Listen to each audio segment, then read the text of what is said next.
Rodgers. Green Bay Packers visit Kirk Cousins and the Redskins. Bob Costas and Patrick host Football Night in America. That begins at 7 p.m. Eastern, only on NBC.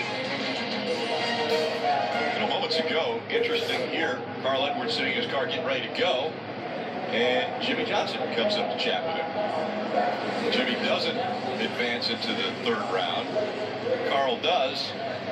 What conversation going on there between the two of the championship four? Still cordial. Give it time. Give it time. We'll see how cordial they are on Sunday afternoon. Green flag is out on the final round. Only 5 minutes. This to determine the top 12 starting positions as well as the poll. Well, look at the two that were fastest from that second round. Ryan Blaney and Chase Elliott.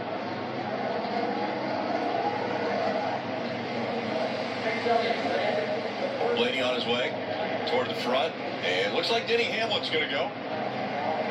And Denny Hamlin turning 36 today. The Chesterfield, Virginia native was in the chase. Not able to advance out of the round of 8. That really puts it in perspective. Denny Hamlin turned 36 today, and I mentioned Ryan Blaney and Chase Elliott. They're 22 and 20, respectively. So, you know, you don't think of Denny Hamlin as the senior driver in the garage area, but at 36, he's getting there. Played out the elder statesman. Hamlin will set the mark. He's the first one on the track coming out of turn number 4. And we'll take the green. And this will be the pace that everyone will be basing their laps off of. He goes a little bit lower through the middle of the turn. 1 and 2. A little lower. I agree with you, Jeff. I think as tires age, they're going to move up the racetrack a little bit. For some reason, their running seems to be a little bit higher in 3 and 4 than they are 1 and 2. Denny Hamlin, no exception. This goes to the top of the racetrack. So Hamlin right up against the fence as he comes out of 4, and he will let us know what the mark is to be. 47, a 30-47 for Denny Hamlin. That's a good lap. Well, it's his fastest lap of qualifying yet today. Ryan Newman, though. Newman's going to post a faster time, it looks like, as he gets right up to the line. And he goes quicker at a 30-44. I think all those years of drivers saying you couldn't go fast on old tires, Jeff, y'all were lying to us, because even at a track like Miami where tires fall off, it seems like there just seems to be speed. But seriously, is it? We didn't see this in practice, so is it the evening? Is it It's got to be tracked. It's got to be, right? It's just got to be tracked. A little bit cooler now as the sun has been down for almost an hour. A little bit over that. Ryan Blaney. He came to the line really good. He was about at 10. Wow, that thing is loose.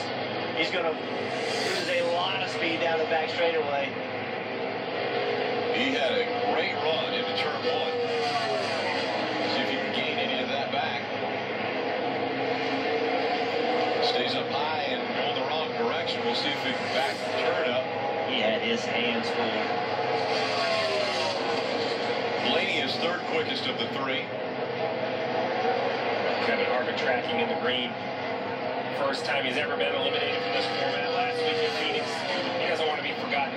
He'd like to come up, be the spoiler, win this race.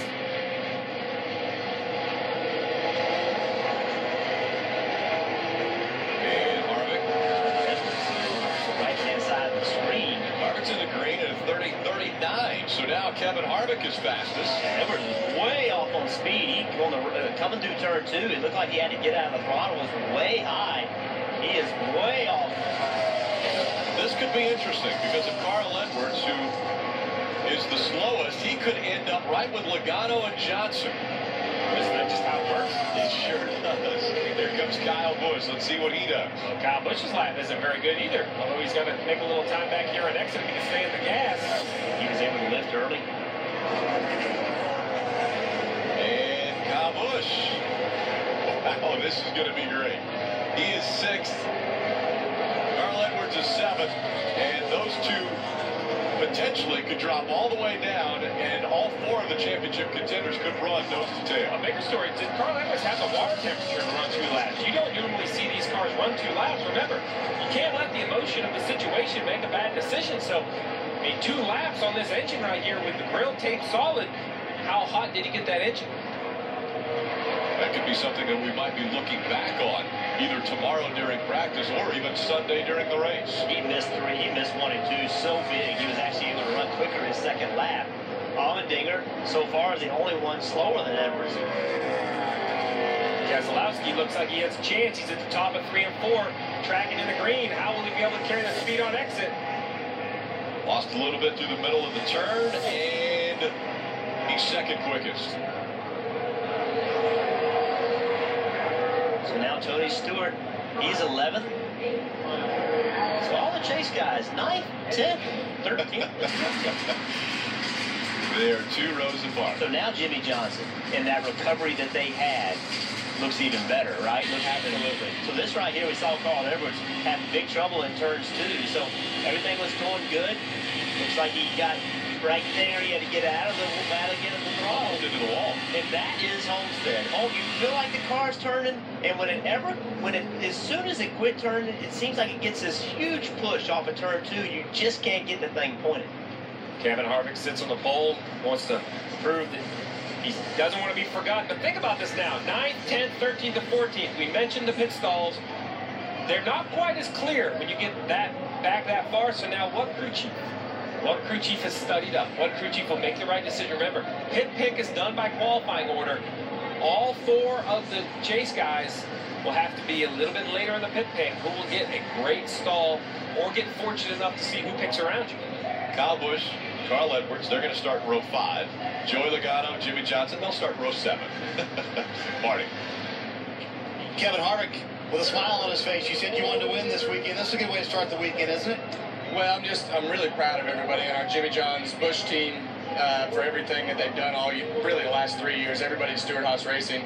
But I'm really proud of the character and the effort that we put together really throughout the whole year and last weekend. And this just goes to show you exactly where the focus of the team is and what they do. It doesn't matter what the circumstances are. They want to come to the racetrack and perform well and bring good race cars. So just really proud of that. And yeah, that's awesome. I didn't know if we had a chance for the pole with as fast as the 24 had been running, but I knew every round that if we could just run the same speed, that's usually half the battle, because you never know how much it's going to slow down for everybody else, and it doesn't take much to make mistakes. So just really proud of everybody on our Jimmy John's team. Just got to thank everybody at Hendrick Engines, Chassis, and everybody at Stewart-Haas Racing, and Tony Stewart for one last race. So it'd be weird to not see him on the racetrack next year. Of course, their last race was Chevrolet as well, but they have worked so hard in the second half of the season to turn the qualifying program around on the 14. They show it with a pole here today at Homestead, Miami.